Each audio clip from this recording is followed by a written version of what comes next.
roasting on an open fire. What's the next one? Jack Frost nipping at your nose. What's the next one? Yuletide carols being sung by the choir and folks dressed up like Eskimo people. What? Wait, you I can't. was trying to be politically You correct. can't say Eskimos anymore. I don't know. Is that stupid? well, Put the Christ back in Christmas. Is that?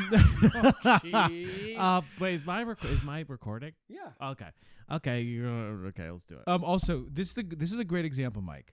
I don't know lyrics to anything. Oh No, Lord. we're good. No. I don't know lyrics to anything. Like that. Like I seriously I've heard that song 30,000 times. There's Eskimos in that.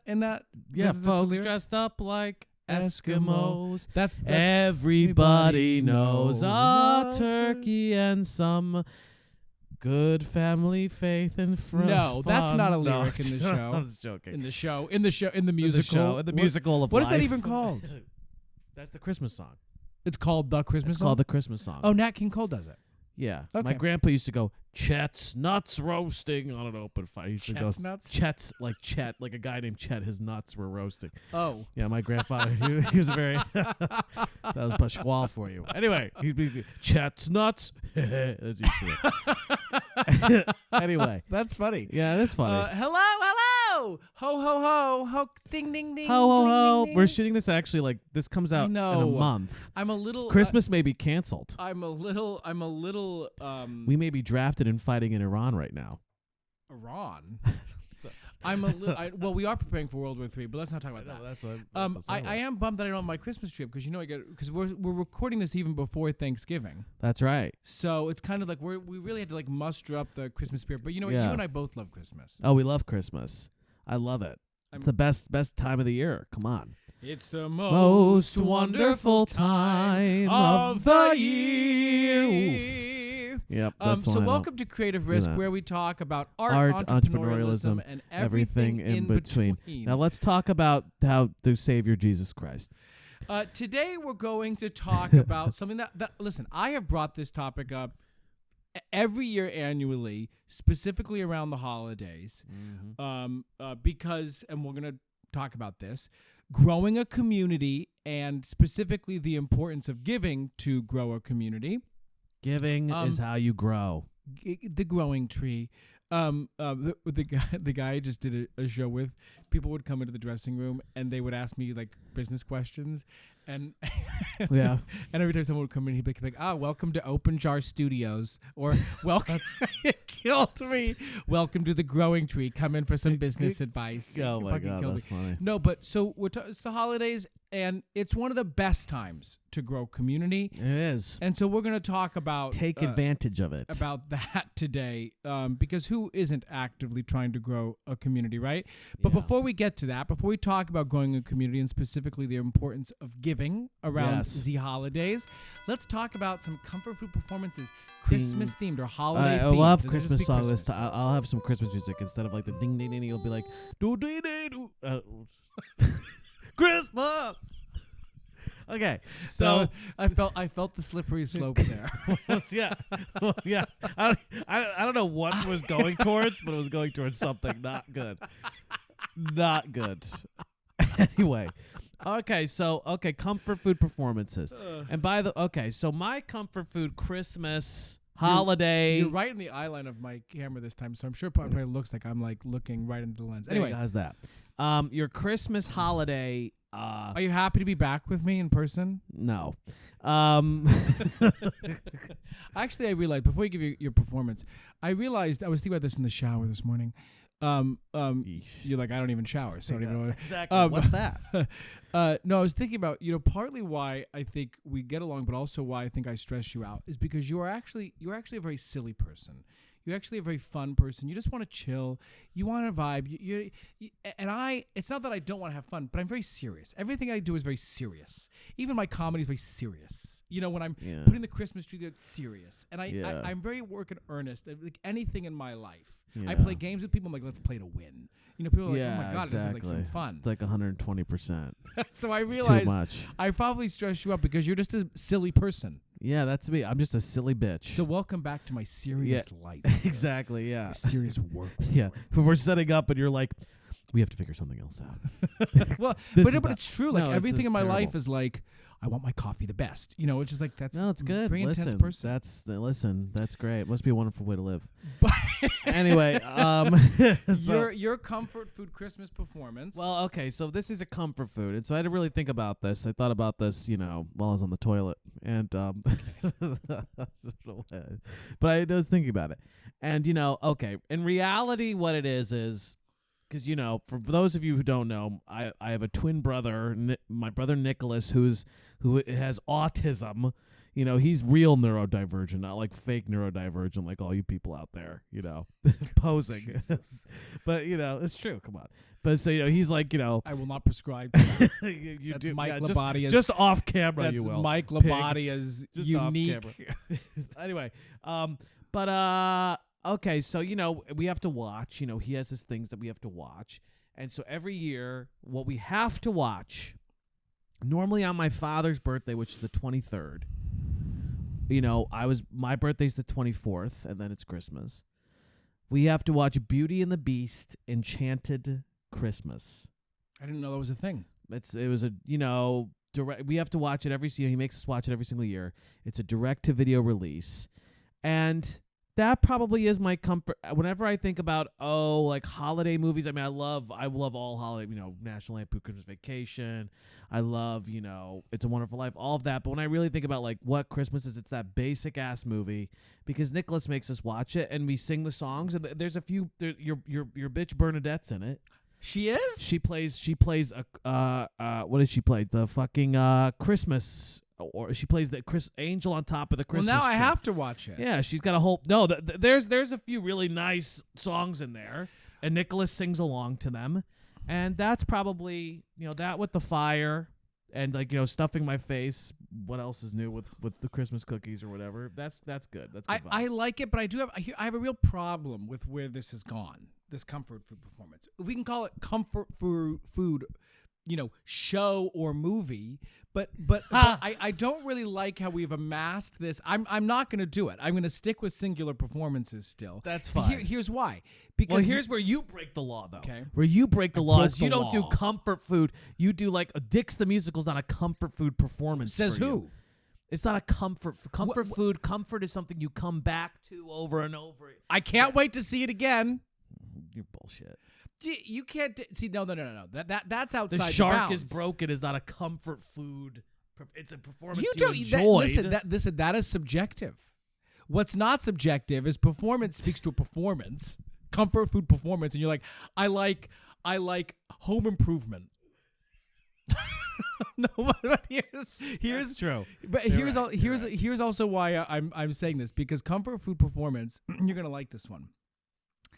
Comfort food performance, sometimes it's actually challenging. And so I actually watched... No, you're right. I should do that. I watched one last night. I watched Home Alone because it is both Home Alone 1 and 2 are great. I love Home Alone 1 specifically, and I watched it last night, and it's really hard, right? Because there's a lot of good performances all the way from Catherine O'Hara, of course. To the weird uncle who's the cheapskate uncle. Yeah, what's his face? Who He's that great. woman, that manager we just talked to, she reps him. Yeah, that's right. But it was a toss-up for me at this time between Daniel Stern and Joe Pesci. Of course. And I'm going to give it to Joe Pesci because... Yeah, no, you're so right. It is such a... First of all, who doesn't like truth in acting, obviously? But what I love is when performers, and this is why I gave Megan Mullally last time from Dick's the Musical, my comfort food performance. Yeah, I'm sorry. Joe Pesci lives within the world, but he really treats it like it's real. No, he's like a criminal. He's like a for real criminal. It's like actually a little scary, but Yeah. but he's also though understands how to have fun with it Yes. and That's a very good point. and still play the game while also being like, no, I'm here to rob these houses. I don't give a fuck who this kid is, and it's such a good performance. No, okay, that's a good point. Such a Okay. good Well, okay, let performance. me redo that. Okay. Really quick. Okay. Performance. Okay. Well, that's hard. You're right. Performance is harder. I think honestly, And I'm very serious, and you are very silly. So I take it very seriously. no, it's good. So I think honestly, as basic as it is, you just have to. It's the first thing that comes to mind. Is probably Jimmy Stewart in It's a Wonderful Life. He is. I mean, Jimmy Stewart's just great. He's like one of those people who's just engaging, and I have nothing smart to say about this before because I like just the movie, and I'm like, oh yeah, he's in it. No, but he's I great in agree. it. He's part of what makes it so great. Yeah, when he's so he just makes that that's just a great movie. Frank Capra, director, he's my comfort food performance. Anyway, okay, so nothing to that was good. add. That was good. Oh, Jim Carrey in The Grinch. There you go. Jim Carrey as the Grinch. That is a actual yes, he fucking crushes that role. He's so funny. I don't disagree, but I Bill suck at Irwin this. in that is really good. See, I don't like Bill Irwin. He Okay. kind of drives me crazy. There's something about him, ooh, I'm bringing clowning to mainstream, and it's like, get a life. Okay. You know? LOL. I will say I saw him do Who's Afraid of Virginia Woolf with Kathleen Turner and David Harbour and what's that actress Mirelle Enos. I never had to say her name properly. Mirelle Enos, who's that? No. You making that up? No. Is that a Muppet? MEREILLE space ENOS. No, but he was really good as George in Who's Afraid of Virginia Woolf. I mean, look, I hear what you're saying, but There's I something think Bill I saw Irwin- him in a whatchamacallit, the fucking Long Day's no Iceman Cometh, and With it was Kevin Denzel Spacey? and that Pretty Irish guy, what's his face from Con Air. And everybody was so good, but he was just so he was doing his fucking thing. And I was like, dude, chill the fuck out, bro. He was just he was up there being he was muscling it. I was just like, bro, chill the fuck out. Listen, maybe people. This is the first I've heard about. Fuck you, Bill Irwin. Take your big baggy pants and go fuck yourself. He's Happy holidays. he's amazing in my book. Yeah. He watches this. So so let's dive right into this. Also, because I was laughing last time when I was listening back to the episode that we just released, and you're like, yeah, because Joshua wants to keep it to under an hour 40, cut to it being an hour 39. Yeah, okay. Literally. So today we're going to talk about specifically growing a community. And look, I just want to start by saying this. You've heard me say this before. I go back and forth. I waffle on what elements of our work, that's the whole context for this podcast, is all the framework of our work, our work. No, but, what is the most important?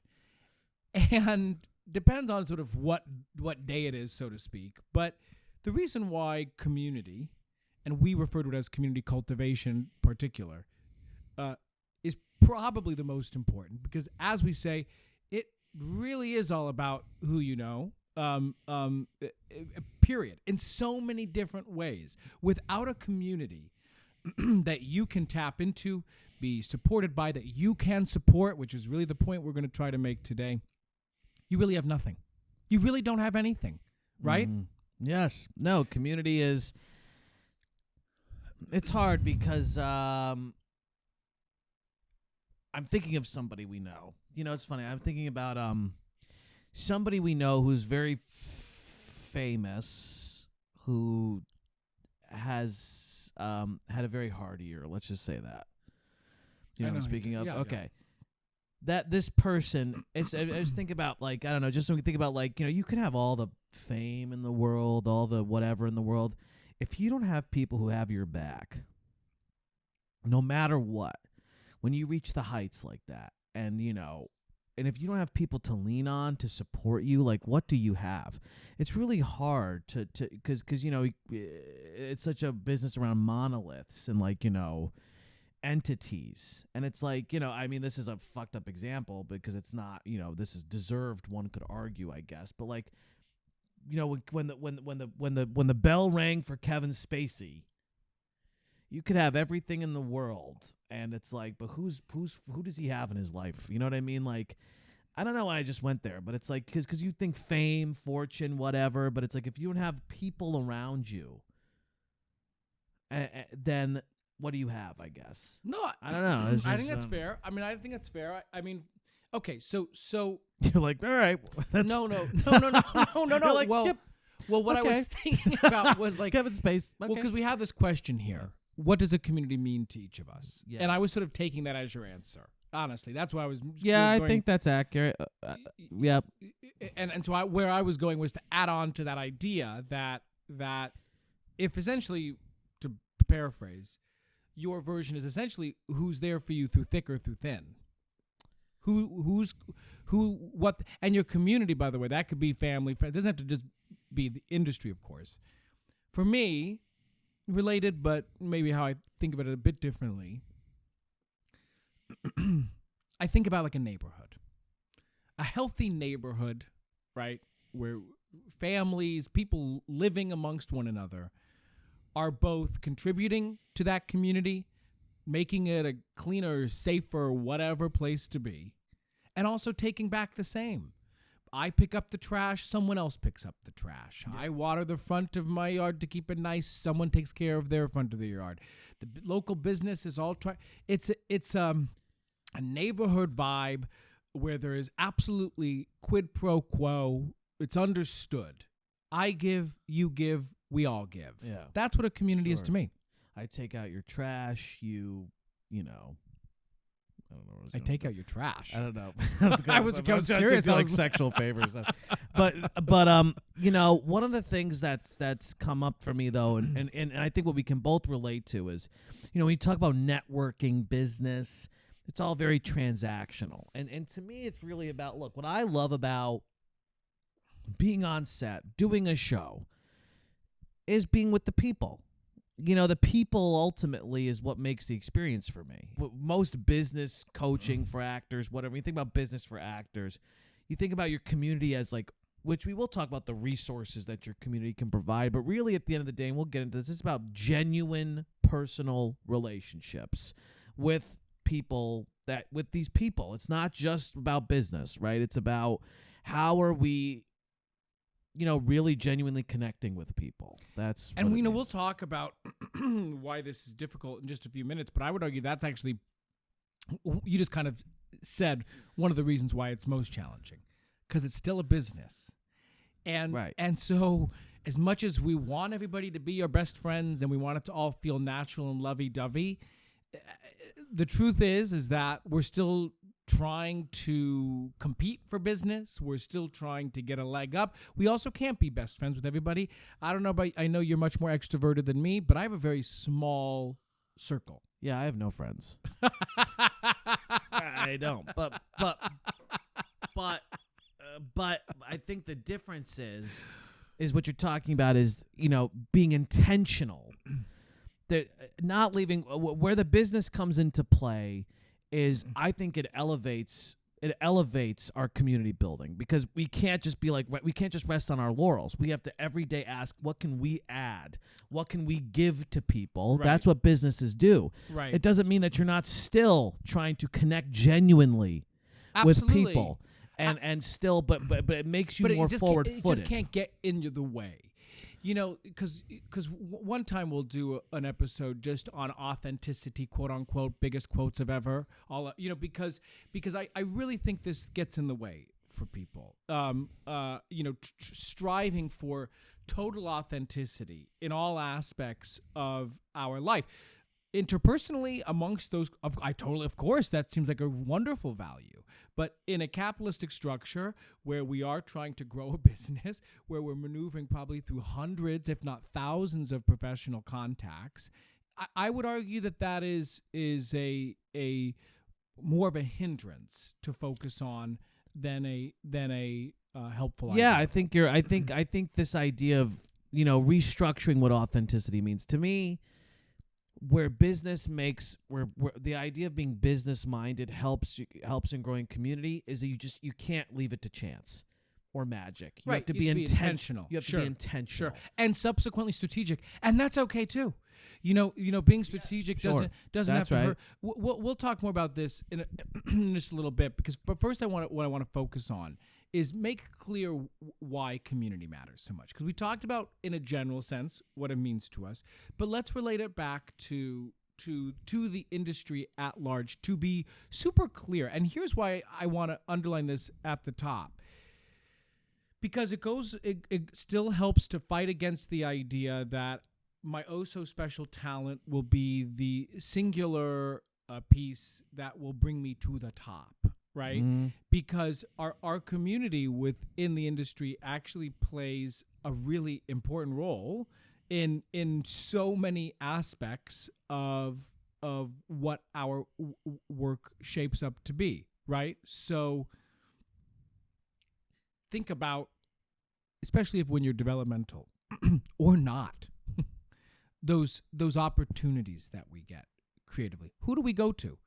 Who do we go to when we're creating work? The first people we think to is our community, even if we're going to look for connections to other people. Michael just shot a movie. He had a bunch of there were some newbies in there. Not me, your partner. Right. Oh, excuse me, Michael Yeah. Calciano. He went to certain people to get connections to other people. Mike, I proudly say, still to this day, I source about 50% of my own auditions, even alongside my reps. That a lot of times comes down to my community, to asking people. You currently are on the hunt for new representation. So if you're not submitting yourself, you're likely going to your community to seek out connections. Yeah, people want to work with, people want to work with people they trust and who they appreciate. And when and that's the thing, is there's always this complaint, oh, it's all about who you know, it's all about connections and politics. It's like, these people complain about that have never made anything in their lives. It's like, oh, or sorry, have never lived, or have never lived, because it's like, of I course, want a dentist. I could Google, but I'm probably also gonna be like, hey, who's your dentist? yeah, why don't you make something, and deal with all the stresses of that, Right. and then worry about, but I got to make sure I open my community up. It's like, what? While you're trying to fucking raise money, get the locations. It's like, so people bitch and moan about like, oh, people just work with people they know. It's like, well, then be somebody they know. That's your job. Exactly. That's exactly. your job. We often say, stop complaining about nepotism babies and become a nepotism baby. Yeah, absolutely. There's no Yeah. shame in that. Marry whatsoever. somebody.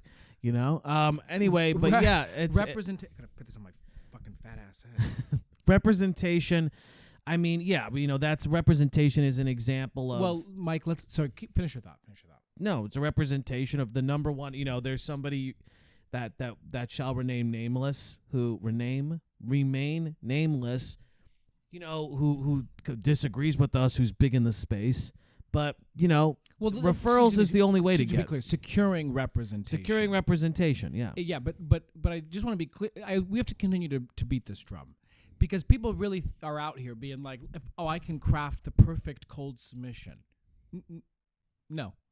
Yeah. It's primary, and they're even going to be represented. Yes, we look at them. Sure, okay. But 90% of the time, it is a referral-based game. What that means, your community. And by the Correct. way, you don't have enough people to refer you. What does that mean? Your community's too small. Exactly. I don't know enough. Well, isn't that informative? I don't know enough actors who have reps that I find interesting. Exactly. Great. Well, that's good knowledge. Now you know where you need to expand, where you need to grow, where you need to push. Exactly. So, representation, definitely. Recommendations and advice. I mean, look, you just said this, but it's like, oh, I'm looking for a headshot photographer. Who do you like? I'm looking for a voice teacher, whatever. That's, you get to know, or what Before theaters. I went and worked at this gig I just did, I didn't know what it was going to be. I had kind of a rough experience some time ago out of town, and I was like, let me do my due diligence and see who I know who's been here, so that I can get a sense of it before I go. And, an example I use all the time. Okay, so let's say I have a client who really wants to be, new plays, off-Broadway, new plays. Okay, great. Well, I'm saying like, okay, so who are the playwrights? Who are the upcoming playwrights you need to know about? Exactly. Right? Okay, well, How do you Yes. figure that out? Make a list of 10 people right now. Make a list of 10 people who might know, hey, who do you like right now? Who are in the space? Who do you like? Who are playwrights that you know in the space whose work do you like? Like, you know, your community knows people. So when you're trying to get a lay of the land and understand what directors do I need to know about, what coming, you know, if you know people who are in the space, you can ask them for advice so you can sort of understand who you need to connect with beyond the people you know. 100%. The next thing here is emotional support. I mean, you know, that's kind of lame, but no, I'm the one who wrote it down. But no, emotional support. I mean, look, this is a hard business. And, you know, you and I are both very ambitious people. And, you know, at the end of the day, though, I really do believe that, you know, being able to talk out your struggles with people and have them lift you up, support you, remind you why you're great, remind you what you bring to the table is really valuable. And it keeps you going to know that you have people out there who care about you. And, and not only who out there who doesn't care about you, who also get it. Because think about this. Think about people in our families who might love us a great deal, but don't actually get what's going on. They don't. In fact, all they do is ask you about that audition you had 3 weeks ago. Did you ever hear it? Did you ever hear? Did you hear? Did you hear? You know. So in terms of this idea of just a general support system, you know, having people who are going through this right alongside you, and I would argue even more so, Mike, in what our work preaches, because we do take a unique approach to how you consider growing a sustainable creative career. And I find this a lot, that, you know, the work, not just the industry can be brutal and lonely, our work can be brutal and lonely. And having a community of like-minded individuals, you and I are very much that for one another. You know, and I think, you know, somebody who comes to mind for me is Caroline Grogan, who is she's in your show play, I'm in right? right now. Yeah, she's Thomasina in the play. She's great.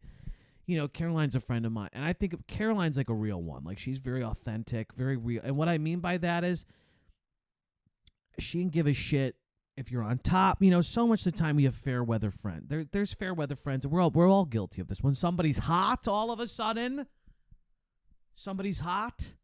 Okay, oh, hey, how are you doing? Right? You have so many people who are fair weather friends, and to know that there are people out there, and I speak for myself, and I fall into that trap too. It's hard to not get distracted by what's shiny. Of course. When we're so desperate to live.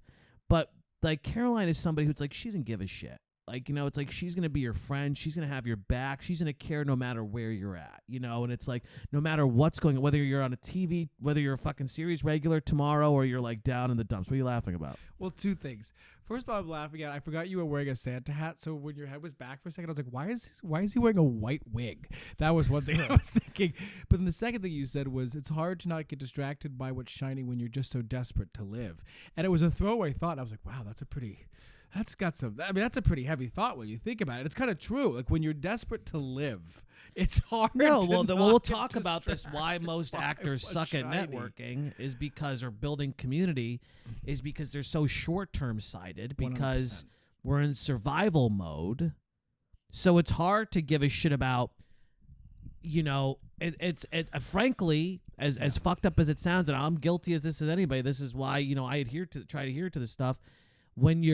It's hard to give a shit about your friend who you went to college with, who dropped out of the business and is like, you know, selling real estate or something like that. It's hard to give a shit about them when you're still trying to audition out here and make it work. You know, you get distracted by just trying to make opportunities happen, that you forget about the people who are going to really, like I said, have your back at the end of the day. No, it makes complete sense. But I want to talk about these difficulties, but I want to talk about the core part of what we're talking about today, along with growing a community, and specifically how to combat the concerns and issues that come up with that. And that is that we 100% believe that the way that you can avoid it, the way that you can be most effective in growing a community, is to have one primary focus, and that is to provide value. That is to give.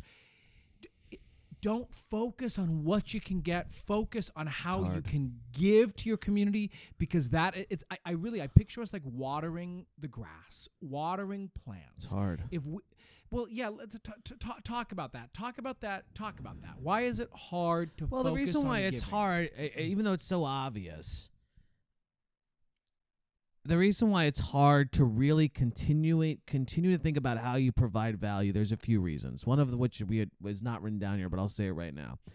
What do I have to give? So much of the time you're asking yourself, what do I have? I have nothing. I'm a Yes. nobody. I have nothing to give to anybody. Yes. And, but I think about, not to, it's just because I don't know why she's on my mind, but it's like Caroline, it's like always, hey, how are you?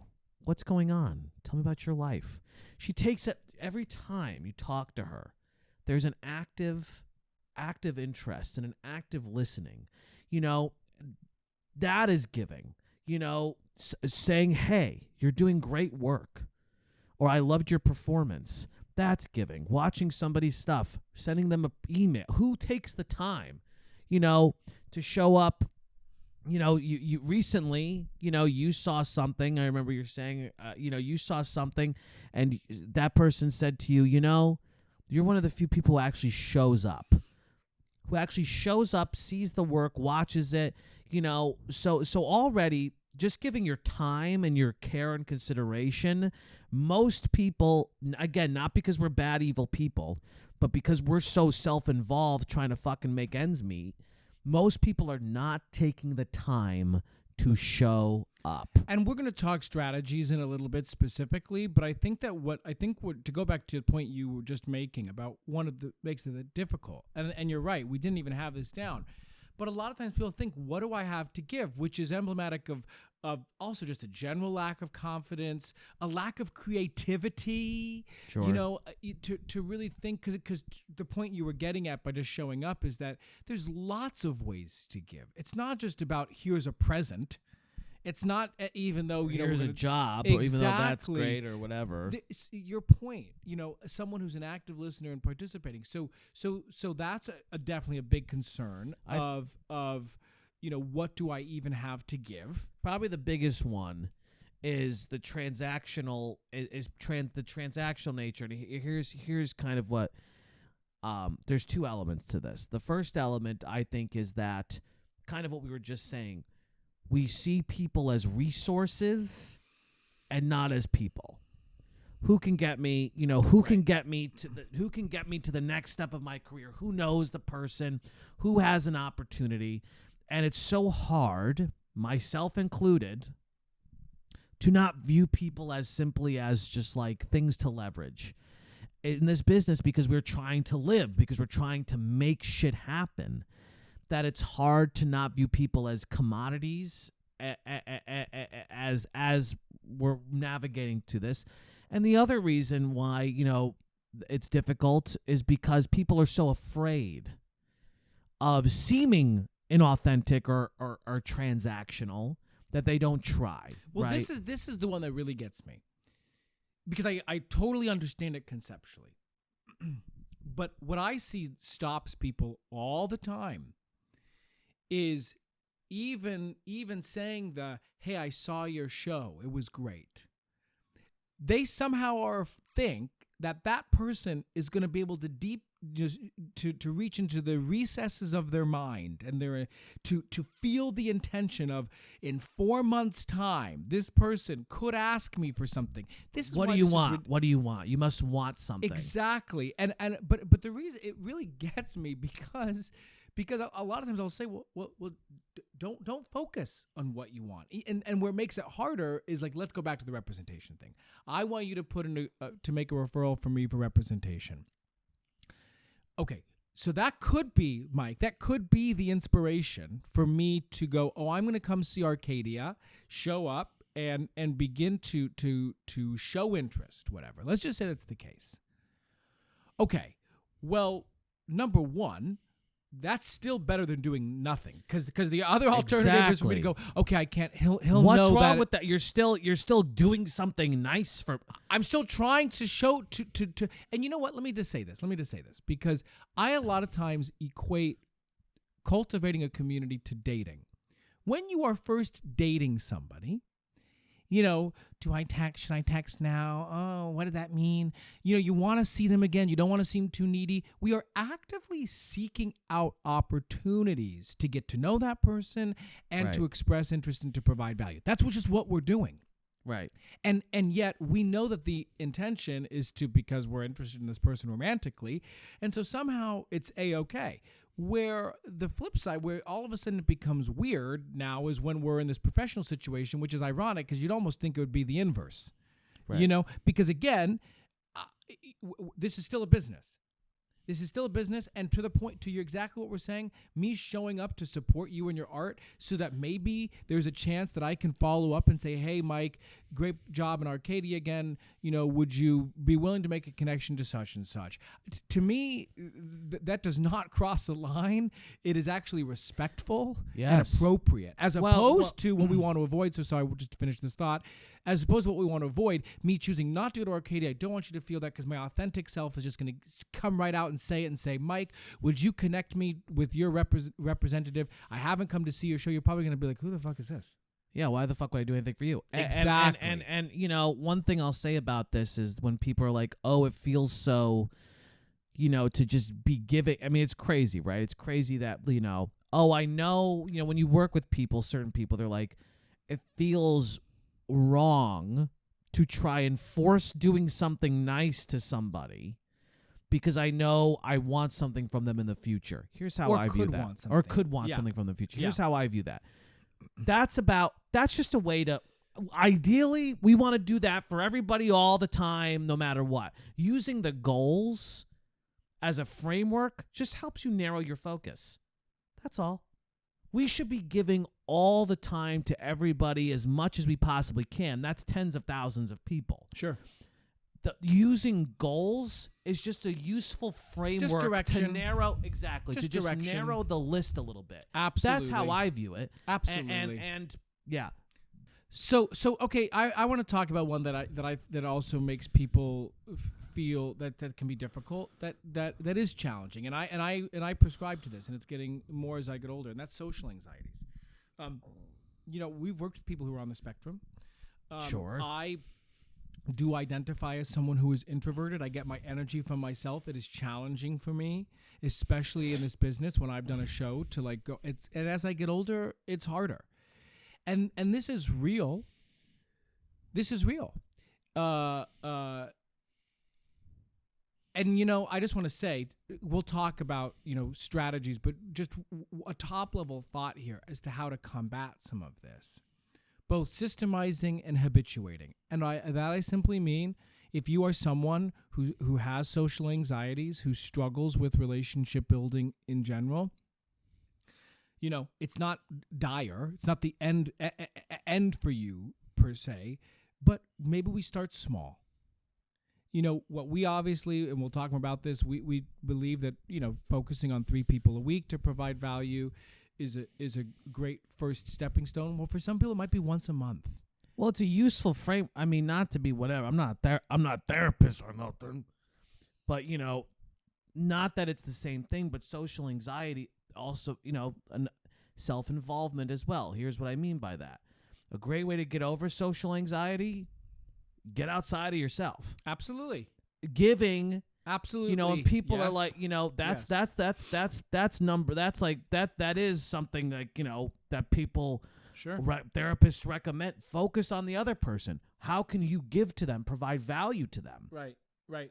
So I would argue that, you know, this framework, if you have trouble cultivating relationships, thinking about adding value, giving to other people, creating opportunities is a way to make it not about, hey, am I interesting? Hey, are they judging me? And make it more about like, all I can do is just focus on adding value to this person.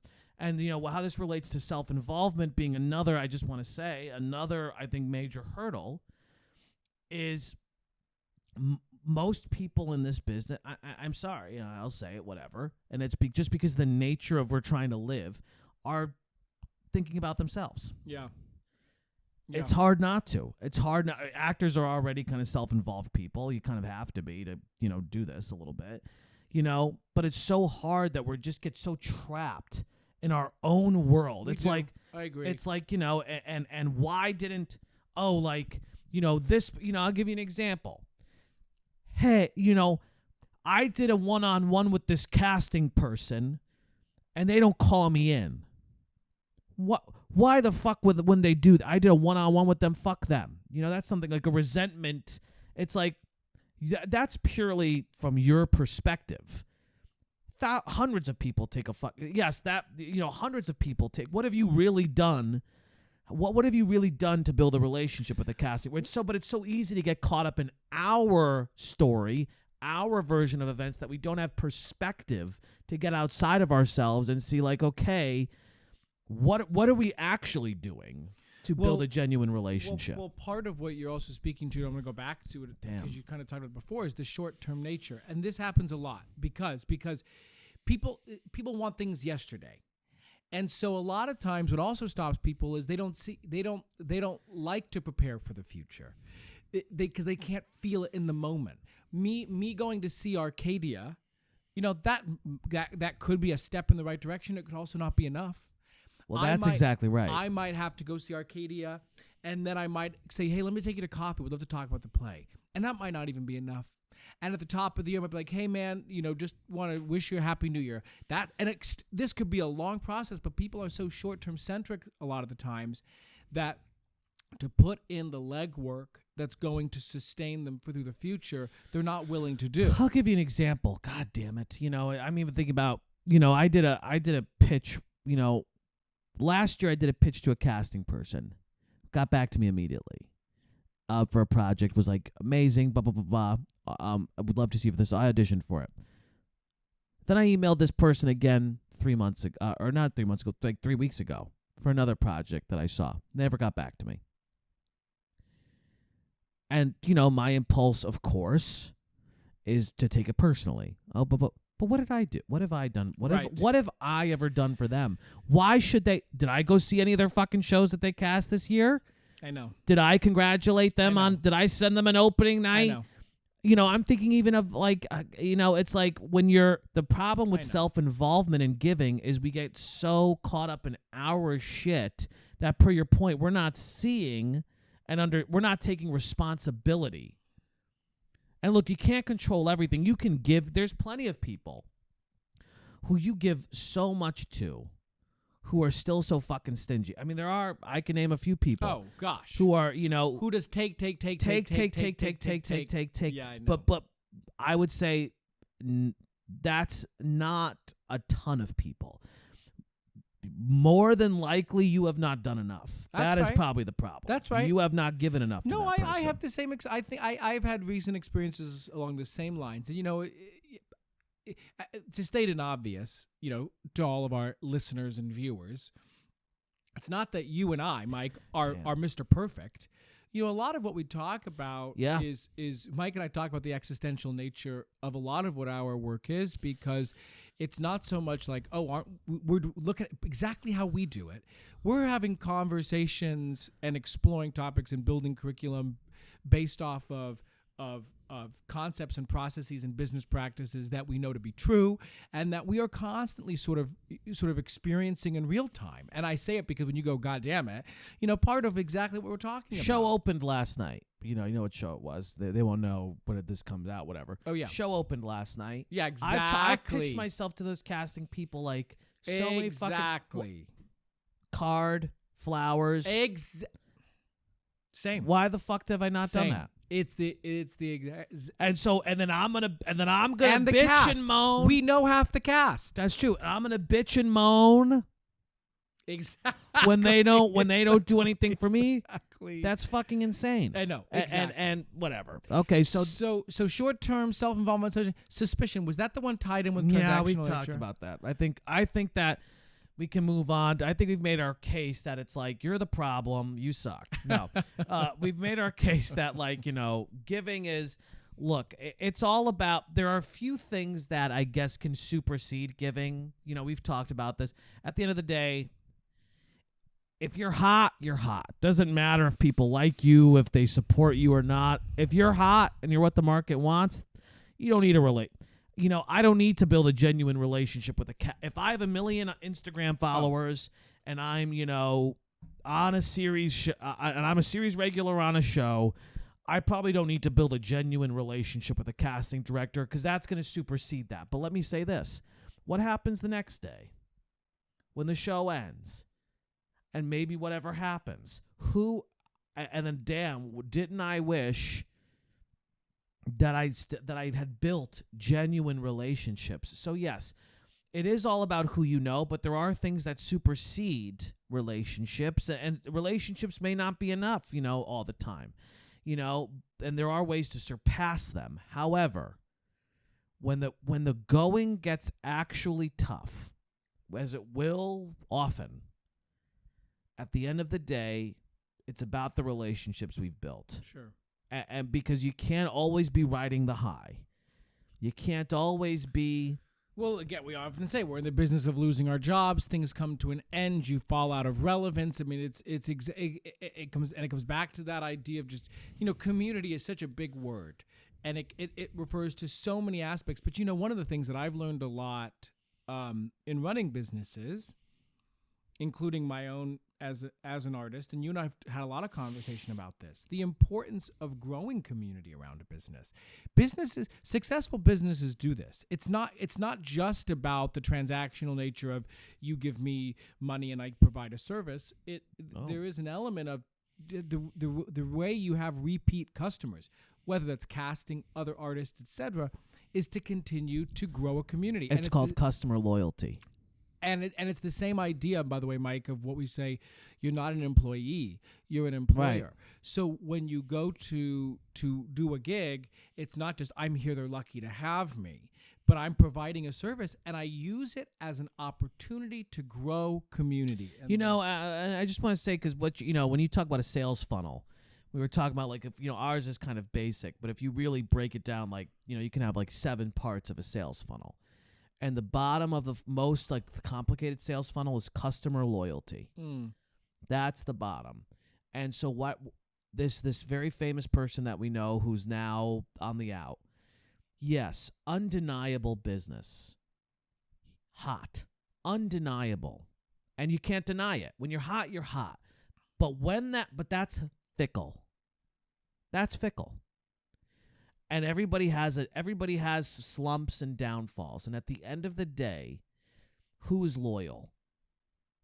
At the end of the day, you want to have as many people be loyal as possible to you. And the only way you get that is by giving. I would argue that I would bet you Matthew Perry had a pretty strong community because, and you know what? He Matthew Perry, who's created in track in a big way, he's pretty famous for saying what he wanted to be known for, and I'm 100% misquoting him, at the end of his life wasn't for friends, but as someone who cared and was there for other people. And I say that because you look at the huge outpouring. I mean, obviously he was in a ginormous show, but that's someone who built community, who then when he had struggles was still able to be lifted up. Also, Not to be tangential, but I was going to wear this sweater today because it's a Christmas sweater. Oh, that's smart, yeah. Yeah, but I put it on. Yeah. It barely fit over my arm. And this used to be a big sweater. This used to be like a cozy big sweater. When I tell you I looked like an Oompa Loompa, that's hard. It was a nightmare. And it says I slay, SLEIGH. Well, yeah, I know, but for the listeners, yeah. God, I don't think of podcasts as visual mediums. I know a lot of people say though I've had more and more people say watch on YouTube. I do. Well, but no, I hear I have so many comfy clothes. Comfy clothes that are now spandex. Jesus Christ. Yeah, exactly. That are basically Spanx. No, I put it on and I almost kept it on. Well, that's why I love this show, because being fat helps serves my character a lot, being kind of a disgusting fat person. Oh, are you kidding me? I had a line in my last show that said, he falls in love with the moon. And he goes, I know what you're probably thinking. What could a fat, bald person of no specific sexuality know about love? And I was like, I guess that's where I'm at. Yeah, exactly. No. I guess that's where I I'm use at. this as let me be fat as possible. I like math. I'm just gonna be fat math guy. And I'm wearing a flowy sweater thing. Yeah, fuck yeah. Okay, so let's talk now about okay, we made our case for the importance of community. We talked about why it's difficult. Let's talk about where we're at at this time of year and how we can maximize it, which is the holidays, Yes. right? Because when we talk about providing value, it's the most wonderful time of the year. That was Andy Williams, made him very famous, that song. I mean, he was already famous. Yeah. But anyway, it's the time to give thanks. It is the time to do it. People are expecting it. You have an excuse, a reason. Exactly. Which is obviously also another, I never feel like I have a reason to reach out. Well, now you do. Now you do. It's the holidays. So let's talk about how we can maximize it. But where it really begins, elves and reindeer, whatever, we need some sort of way to pull all this information together. And organization. And let me be clear what I mean. We live in a day and age where we have contacts on our phone, in our emails, on pieces of paper, on TikTok, wherever.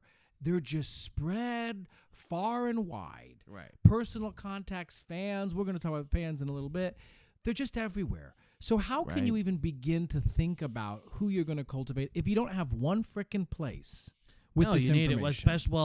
For this, it just makes sense. You got to make a list of everybody you're going to hit during, this time. And, this is coming out, 7 days, I guess, before Christmas. But let's just say this. I think you can do this up until 2 weeks past the new year. 2 weeks past the new year. Yeah. So, you have about a month when you'll be when listening this episode comes out to Yeah. do all of this. So, okay. Forming this list of contacts, who are we cultivating? And I just want to say, how many people are we trying to form? I know we said this later, but I think as many people as humanly possible we want to cultivate during this time. Sure. As many people as, my goal this year is 200 for the holidays. That's my goal. If I can somehow cultivate 200 people, because it's a perfect excuse. So, okay, how do I start to form this list? First thing I would probably do is I would, say, okay, who are all the people I cultivated this year? That's already. Uh-huh. So I would review my calendar. Okay. I start from January and I go each day. Oh, I had coffee. That's right. I just want to make sure I mind dump everything. Oh, that's right. I had coffee with so-and-so. Okay. Add them to the list. So that's you're right. Talking a year's retrospective. A year, exactly. It's a year. That's exactly right. A year retrospective to just go back, and I use my calendar pretty well. So okay, look at all of my appointments, all of the meetings I had, the auditions, whatever the fuck it is, and I make sure that I put all of those people on a list. That's the first thing I do. I do also review any audition appointments I have.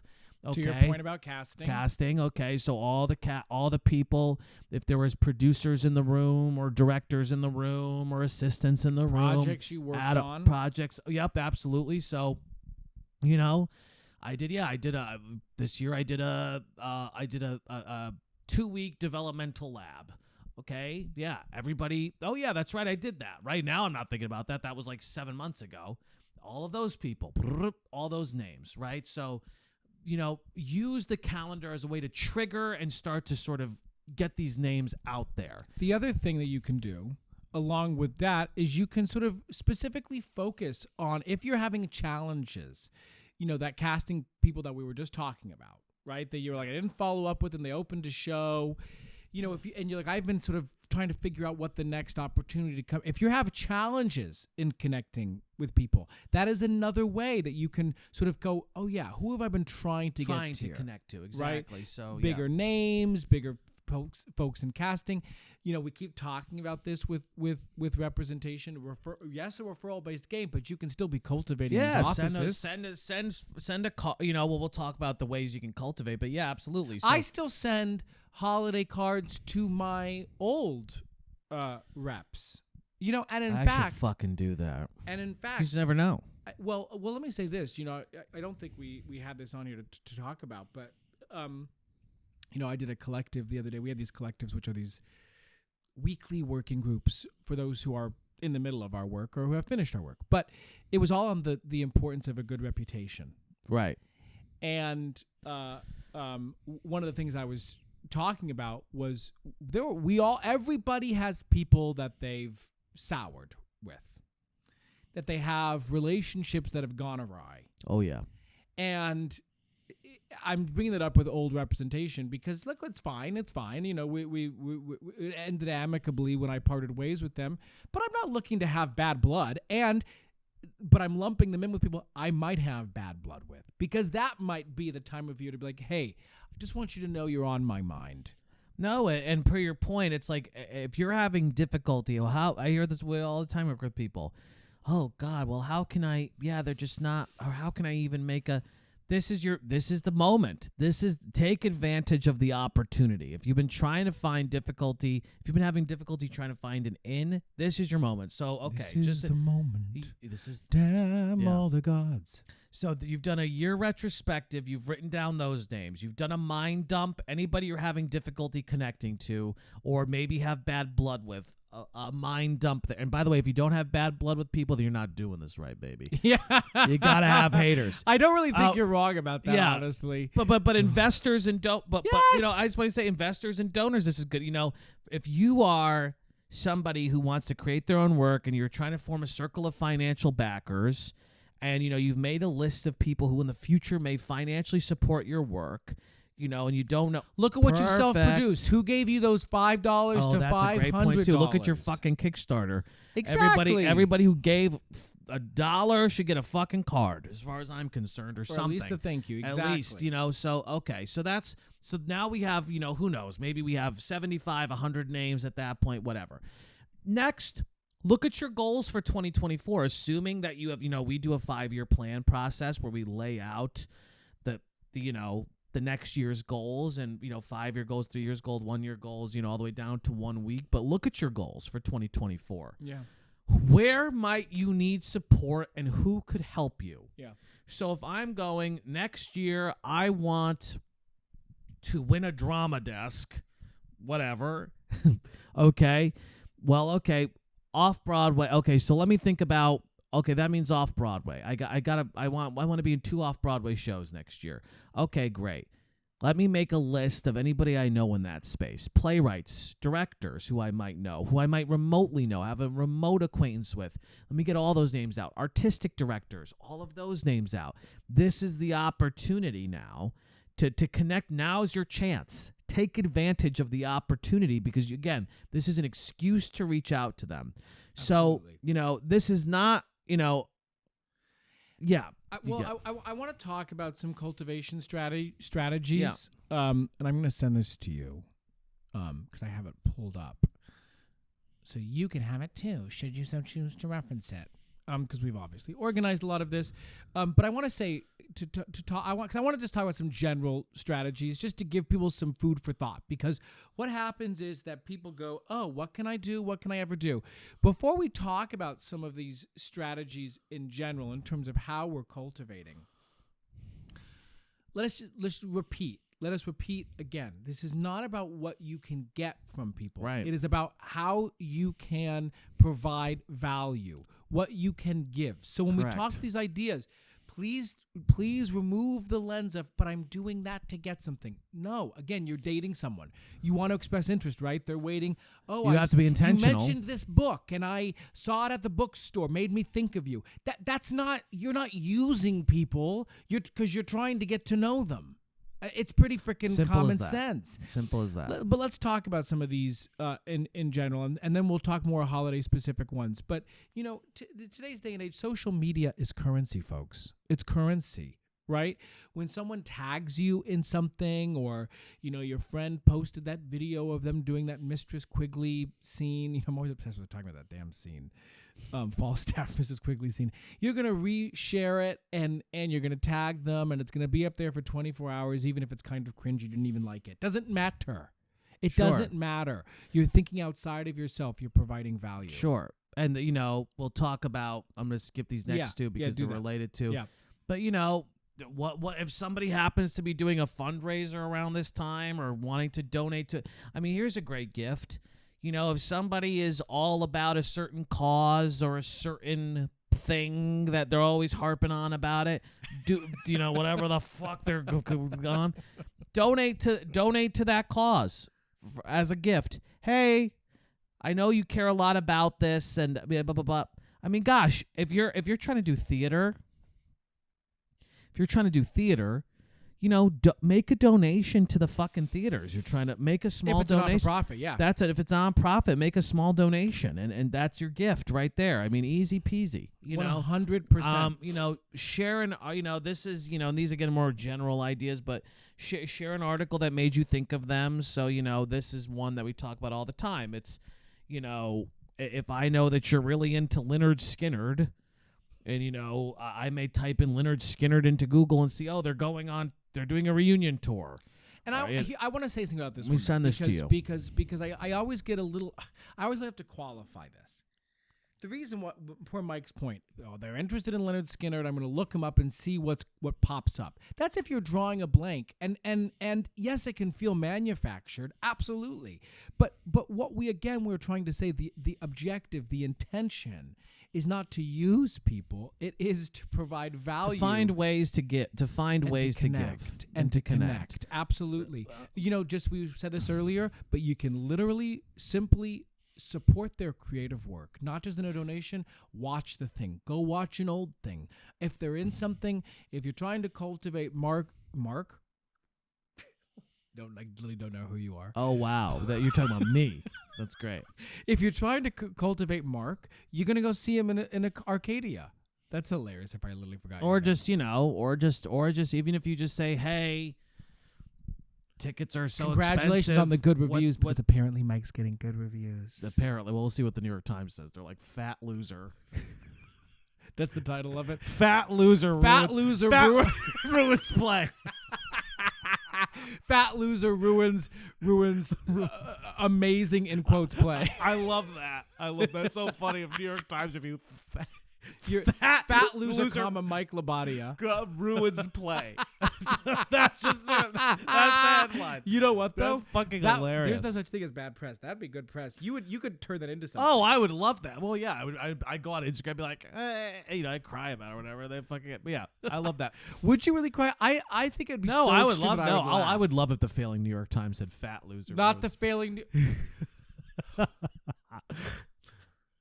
I can't, because you're gonna be like I'm gonna change my bio. You're gonna invite Newsmax. Well, the New York Times called me attractive and impulsive one time, and so what I'm gonna do is I'm gonna put in my Instagram bio. I decided this morning I'm gonna put attractive and impulsive, in quotation marks, and then put the failing New York Times. That's what That's gets me. funny. What media do you consume? Let's not go down this path. Huh? Let's not go down this path. Let's not go down this path. But you can congratulate Mark on his fat loser performance. Breaking Points is a great podcast. I strongly recommend everybody listen. Breaking Points, it's good. You could listen. The highest form of flattery and cultivation in this business. Invite someone to collaborate. This really won't stay on my head. Ugh. Sure. Invite them to work on something. It is such a form of. It's such a big compliment. It is. And the highest way to cultivate someone. We'll talk about kind of specific parties you can throw for this, but those are some general ideas. But I do want to kind of dive into these holiday specific ones and really break this down because, so okay, again. Oh, we forgot about a group here. There's a whole group here that we forgot to talk about. Oh yeah. This is a really big one and it's your fans. Let's just take a moment here for a second. Because Mike, we've been talking about this recently, and it's the idea specifically of growing and then respecting and caring for your fan base. When you don't have a massive audience, this can feel a little funny. Who are my fans? My Aunt Linda, it can feel a little silly. But it's funny. I told you when I was doing Les Mis, and they had these people made these, there was like 2 or 3 fan accounts that were made for me, and I'm nobody, right? But you know what I didn't do? And it's not about playing into it and promoting them so much, but it is about going, thank you for acknowledging me. Thank you for following me, cultivating that base, because you know what? Those fans, same equivalent to an owned audience. And what is your currency in the modern day? An owned audience, which we'll talk about in much more depth. Yeah, at some point. But this is huge because, okay, again, to break it down, just because I just want to be very explicit. Sure. So you've done a year retrospective. That's triggered a bunch of names. You've thought about people you've had difficulty connecting with. That's triggered a bunch of names. Your goals. That's triggered a bunch of names. The fans. So this is the final place to pull names from. The mole shines. Okay, family friends of mine. Not in the theater. Yes. Because those are, I don't have any fan accounts. Those are people who I should cultivate this time of year. You need to get into the habit of taking care of people. Ralph Cantito. Absolutely. Ralph is a fan of mine, I would say. How am I cultivating? He should absolutely go on this list of people. So yes, your Aunt Linda should be on your list of fans. You need to start thinking this way. As well as Linda from Milwaukee, who you don't know. And it's funny because these people, and I think about this, sometimes people who follow me on social media who I've met, I'm thinking of one random woman after a performance of Ain't Too Proud in Los Angeles pre-Broadway who really was just so sweet to me and has really messages me, and I never message her back. And you know what? It's a mistake. She shows up to your apartment, assassinates you, pulls a John Lennon. DM me. She has Catcher in the Rye and she fucking shoots you in the face. No, but we want to think about these folks, and it can just be a message. It can just be, hey, just wanted to say hey and thinking about you at the end of the year. Yeah, happy holidays. Exactly. Again, best Easy time to as do that. it. You could give them a free piece of art. Give your fans a free piece of art. A song, a monologue, a scene, something you're working on. Give the people what they want. They're there to support you. They're interested. Share something with them, right? Do a yeah, exactly. That's a good point. Let's talk about, because really the next two things we're going to talk about, I just want to be clear, is all the things that you can do to give, all the ways you can give during the holidays, and then we're going to talk about how to decide who gets what. Those are the two steps. So obviously, first strategy is gifts, right? So giving personal gifts. And obviously, not everybody's going to get, if you have a list of 200 people, not everybody can get a personal gift, obviously. Yeah. But so maybe, and I think that we should do this now, is talk about, okay, so who gets the gifts? I would say, do maybe 10 people on your list. Let's assume you have a list of 200. And let's say that 10 people on that list are going to get personal gifts that are specifically about your relationship with them. A specific book, a specific whatever. So, 10 people, let's say. How are you choosing those 10 people? How are you prioritizing those 10 people? That's hard to say. To say who gets gifts. It could be based off of who am I having the most trouble connecting with, but it could also be the diehards. It could be the people that you're really, really thankful for, who have really showed up for you. I don't know. But what do you think is how do you pick those 10 people who are maybe going to get the gifts? General, sort of, we have a process where we take people through sort of them identifying the quote unquote status of that relationship, but the way that I sort of always like to think about it and frame it is through a simple question, right? Which is, could I ask this person for a favor today? And if the answer is no, it means that I have a lot of cultivation work. If the answer is maybe, obviously means I have some potential more cultivation work to do. And if the answer is yes, then, maybe I don't need to focus quite as much. However, I'm going to contradict myself here and say that sometimes those people who might be easy asks, this could be the time to prioritize them. So it is a person case-by-case basis, but you could use that as a framework for at least understanding where relationships stand. And look, it depending on what your budget is. I think 10 people, if you have a list of 200 names, 10 people get more personal gifts. Now, I'm going to also say maybe 30 people, maybe there's one gift you give everybody. Yeah. So there's generic, more of a less personal gift, but maybe a more generic gift. Let me signed give you an example. A signed headshot, exactly. This is hire me on it. No, a box of, I don't know, for example, truffles. I don't know, a box of truffles or some shit. That's not great. But a more generic gift that you can send to maybe 30 people with a handwritten card. Yeah. That's the step below the personalized gift. Sure. So, whether that's a specific Christmas ornament or something book, like that you whatever. can get it, that you can get in bulk, that you can get Sure. you can get maybe 30 of them. I have given books in bulk before. Yeah, exactly. I give Zen and the Art of Archery a lot. Actually. Yeah, so that's an example of that's not a personal gift. That's a gift in bulk. Well, the only thing I'll disagree, because I love a good book as a gift, is that even Zen and the Art of Archery, which is sort of ecumenical to all kinds of folks, it's personal to me, and therefore yes, personal to you. But what I mean is I know what you mean. I know that this person's a Bruins fan, and I got them Bruins tickets. That is an example of Sure.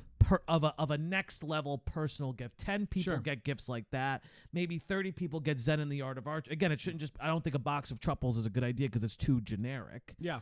But something that's more on brand, personal for you, but that is truly is a gift. It's not like, hey, here's a Christmas order to me, being like, that's not really a give. Yes.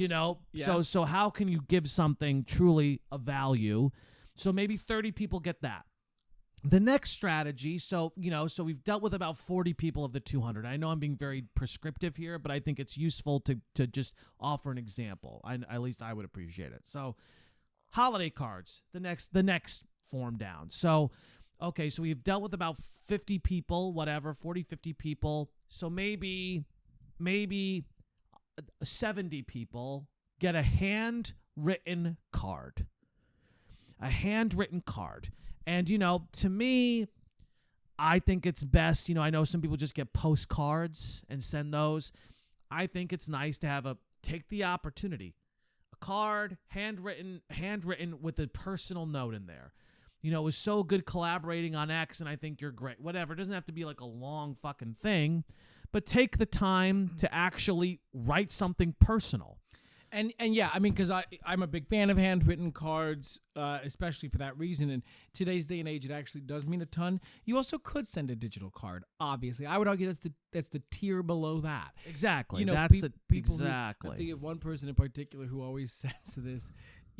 Their face on a dancing thing, their face on a going ski, or a version of that would be I have an email draft that just is a generic happy holidays note with nothing personal in it, and I just email it and I send it and I just email it to that's an example of that's the lowest tier. Yeah. Right. So maybe 50 people or 25 or whatever get that. But that's a good way to sort of tier gives. But let's talk about these or social media or commenting on somebody's.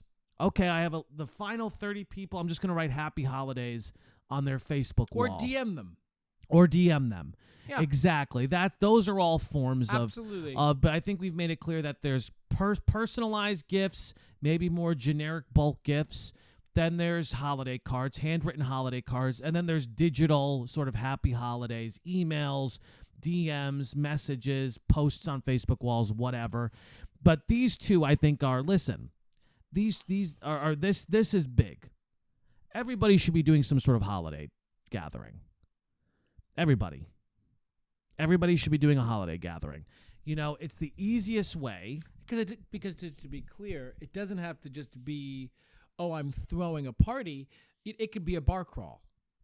It could be I'm going to invite 40 people and we're just going to pop around LA, Midtown, whatever. And we're going to go visit different bars. And, why not? And you don't have to front the bill on anything. Or you could say to a bar, hey, I want to bring a group of 40. Can we have a special, discount on drinks of some kind? And does your friend work at a bar? Probably. And then do you throw a party that away? And it's good business for the bar. And per your point, not only is it good cultivation, but it's an opportunity for expansion. Because we're not really talking about that here. But I would argue that this is a great example to say, hey, feel free to bring a +1, and you're going to invite a bunch of people, and those people are probably going to bring other people, and those are going to be people that you could meet and more relationships for you to then add in your arsenal to cultivate. Or if I am sort of hosting, something that is I think it would have to be a little larger. But if I am hosting something a little larger, then that's a good, 20, 30 people. Then I can reach out to people who I don't know super well and say, I'm doing this as kind of like a holiday thing I do. Please come, And again, that makes it's not like there's like 3 people. Absolutely. It makes it a little bit more of a approachable way to do that. And the other way that it can, per your point, provide expansion opportunities is, the plus one thing is a great idea. So how are you using this time of year? Bar crawl. But I would even say, look, do 3 as opposed to do a dinner 3 weeks, 10 people each time, something like that. Why not? As a way to cultivate, if you have a smaller apartment or something and you just want to like cook a holiday dinner and invite like different groups each time and curate smaller groups, that's great. Use the opportunity. And I think that's sort of like, obviously in a general sense, growing community by way of providing value, by way of giving, cultivating, expanding is an ongoing process. But we wanted to frame it through the lens of the holidays because it is the time to do it. Correct. And is an easier in for most folks. So we think as per usual, fine. think we made our case. I think we did. We made our case. I hope you have a good. We both love the holidays. Yeah, I hope that the next. I mean, like I said, this is coming out in a month, so who knows if what's going to be going on? But What do you mean? I don't know. Like I said, who knows? Maybe Christmas is canceled. Maybe we're canceled. Who knows? If we're still around, if we're still around, if that one fan, that one woman has assassinated, you're throwing acid on your face or something. That'd be amazing. Like if you actually somehow predicted that in this episode, and I'm dead by the time this comes out. That would be an amazing would be cool. story. I would want you to ride the wave of that. No, I would forget it. What do you mean? I don't know. Why wouldn't you? I'd play you in the movie. Anyway, folks, hope we have a great holidays with whatever you celebrate. Whatever. If it's whatever holiday you celebrate, I won't get into all of them. But ho ho ho! Because the only thing that matters to me is Christmas. Christmas. Keep Christ in Christmas. Art of strategy. Thank you for listening. This is Creative Risk, where we talk about art, entrepreneurialism, and everything in between. Thank you for being loyal followers to us. Yes, and we're grateful for all of you. We really are. Listen, we really are. Listen, for the people out there who support our clients, especially, yes, I would say, 100%. I'm very grateful for our clients. 100%. And all we learn from them, and the fact that they trust us with their businesses, I think it's really wonderful. So thankful for all of you. Goodbye. That's it. Goodbye.